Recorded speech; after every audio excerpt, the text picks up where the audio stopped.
Take number 10.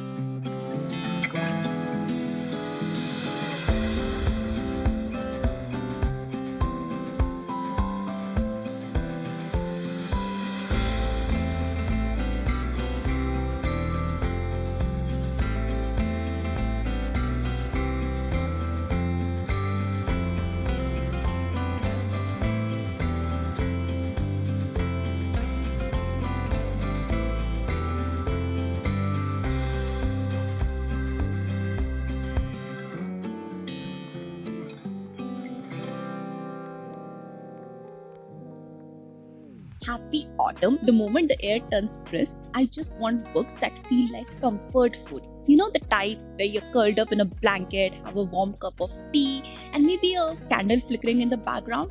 Yes, so this time is the peak cozy reading time, and I have gathered 4 books that gives you the perfect autumn vibes. So grab your blanket, a cup of tea, and let's get into it. First up is the book which is pure magic. It's The House in the Cerulean Sea by T.J. Klune. This book has 6 unusual orphan kids who are living off in a remote island, almost isolated from the whole world. And the uptight case worker Linus, he comes to inspect them. So what starts off like a boring government job, it slowly turns into one of the best found family stories I've ever read. The main joy in this book is how you fall in love with the characters, these children here. On paper, these children sound terrifying. For example, we have this kid called Chauncey who is like this, this green blob, like those monsters who hide under the bed.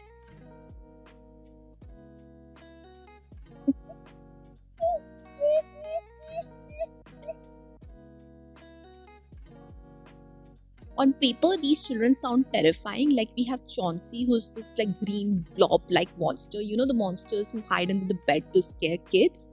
But all Chauncey wants to do in life is to become a bellhop. Imagine that. And then we have Fee, who's like this, forest sprite, and she can level forests like in one go. But what does Fee want? She wants to collect buttons. If you give her a button, she's going to worship you for her whole life. It's this contrast, like the story which is scary at first glance, but there's so much innocence in it. Like it feels so cute and cuddly to read. It's a book about acceptance. It's a book finally which answers the question of nature versus nurture. Like, are these children just doomed because what they are, or can they actually become more? Trust me, this is the book that's perfect on a rainy day read, and it's going to make you feel comfort and keep you smiling by the end of it. And you'll be like, oh my god, that was such a feel good book. Next up, we have the Thursday Murder Club. This is a murder mystery, yes, but with a British sense of humor that makes it more cozy than crime. Characters, and characters. Yes, this is what makes the book so special. Like, yeah, you might come here to read about the murder, but what will make you stay? Yes, who doesn't want to read a bunch of old people being absolute badasses? We have Elizabeth, who is a top secret spy. Like, she treats everyday life like a top secret mission. Yes, she can kill a person by a teaspoon, but you would still want to go and make her adopt yourself. And then we have Joyce. She's like your next door grandma, always fussing about tea and eating. Yes, you just want to go and hug her, but don't get fooled. She can actually fool her kidnapper with a smile and carefully dosed cup of tea. And the best part of this series is the more you read, the more you fall in love with the book, the more you fall in love with the characters. Like, for example, we have Stephen, who's Elizabeth's husband, who's slowly slipping into dementia.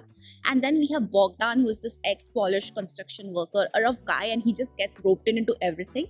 And these two, they bond over a game of chess, and that's so heartwarming to read. It's one of the best bonds that I've ever read, and the development of this bond is so emotional. It makes me so emotional. Overall, the series, it's clever, it's funny, but at the end of the day, this is going to give you the flavor of grandma's food. You just want more of it. Pirates, adventure. Yes, this is a book that's going to take you into a magical and dangerous journey across the sea. I'm talking of Dress of the Emerald Sea by Brandon Sanderson. And the heart of it all is our boring, almost unassuming heroine who spends her life looking at cups, cleaning cups, staring out into the sea, and suddenly she has to take on a quest across the seas to save the guy she loves. Yes, guys, gone are the days where the Prince Charming is going to save the girl. This time it's our heroine who is going to put her life at stake to save the guy she loves. And her crew is full of like these misfits. Like we have this talking rat Thug who never shuts up. There's an ensemble of characters called Doug because yeah, why not? But the one who steals the show is Tress herself. Initially, she starts off like this character who no one notices, but slowly she transforms. She learns the tricks of the trade. She defeats villains twice her size, and from an unassuming small town boring girl, she transforms into a leader who people will follow across the oceans to save their lives.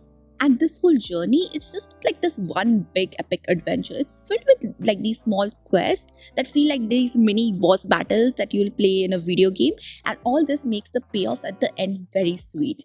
Yes, I didn't feel like I read this one big epic adventure, but more like small tales of quests that makes up this whole story. This is your new age fairy tale. The last one is a cozy short read. It's the storied life of AJ Fikri by Gabriel Zevin.